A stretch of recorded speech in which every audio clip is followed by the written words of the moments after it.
guys, jeg tænker, at jeg lige vil tage den her helt fra starten af og hoppe ind nogle gange og forklare lidt.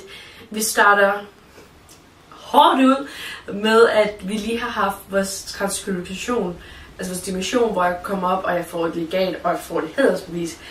Sindssygt. Og kommer ud til vores vogn, pyntet op flot. En førsteårsklasse. Og så er politiet her for at tjekke vores vogn, hvilket er det, han skal.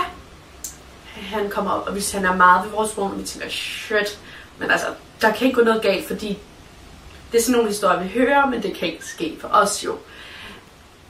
Det skete så for os, at politiet sparkede til det der stykke 3, og det faldt af, og det ville han gerne have skulle fikses. I sekundet vi var der, så blev vi ret irriteret. Vi sagde ikke noget til politiet, men vi blev rigtig irriteret, for det var sådan et, come on guys. Men når vi så kom op på bilen senere hen, så er vi rigtig glade for det, men det kommer altid.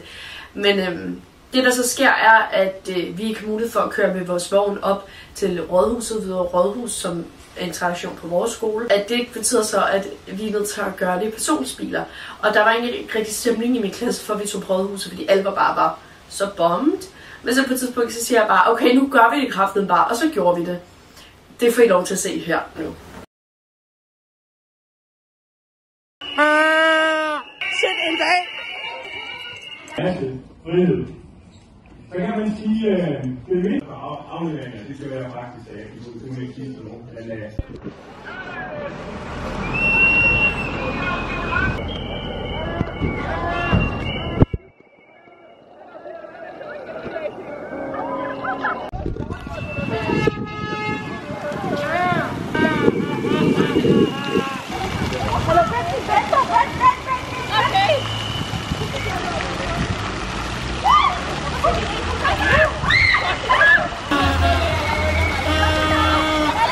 Nu har vi så lige været på Rådhuset.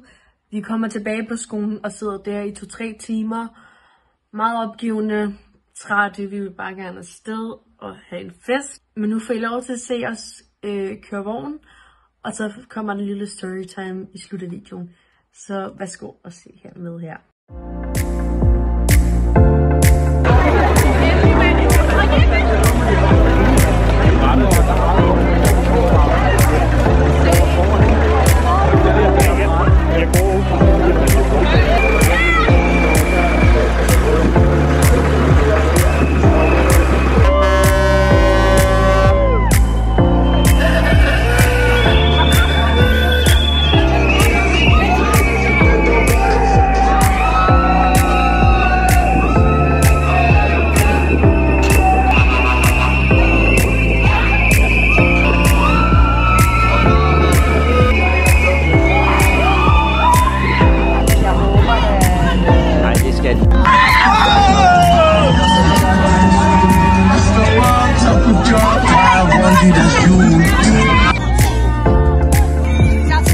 Hvad så til det? Vi er ude at køre nu?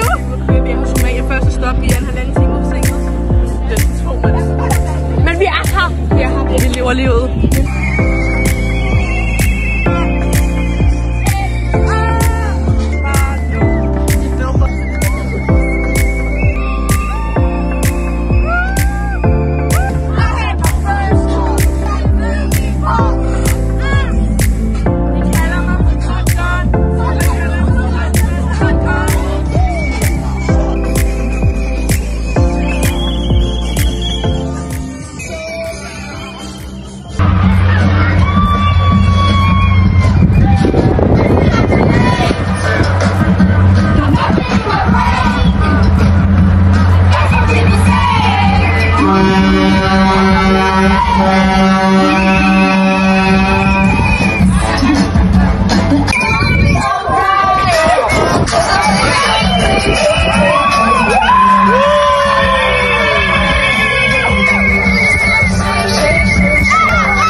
Ja, det er Max.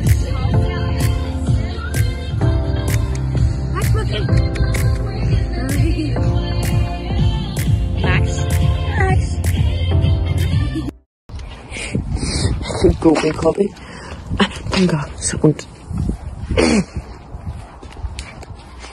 Fucking idiotisk vogn. Au, min ryg gør ondt. Min krop gør ondt. Au. Det er ikke god.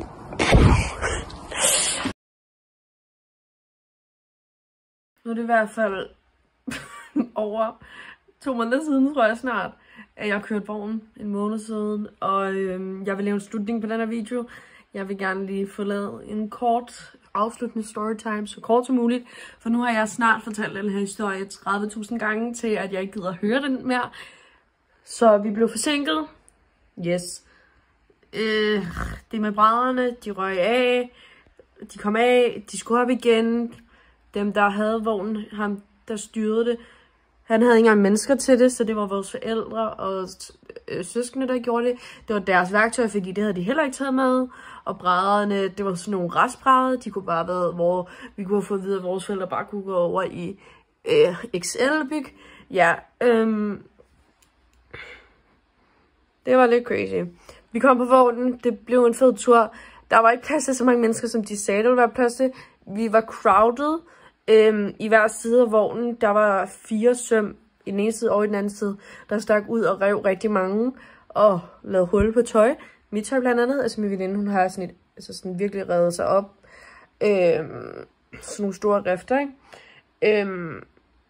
Og man følte sig ikke sikker op i vognen. Alt i alt, så endte vi stadig med at gøre det bedste ud af det. Vi gjorde, hvad vi havde. Vi prøvede at arbejde med, hvad vi havde. Og ja, så det blev en god tur ud fra de omstændigheder, vi havde, hvis det giver mening. Og jeg er glad for turen. Den er nyt. Nu har vi en crazy historie at fortælle. Om nogle par år, når det lige... Når der ikke er så meget salt i såret stadigvæk, vel? Men ja. Så jeg vil egentlig bare sige tak, fordi du så med. Og jeg håber, at du har haft en god dag. Og hvis ikke, så er det altid en dag i morgen. Så ses vi bare i min næste video. Peace out.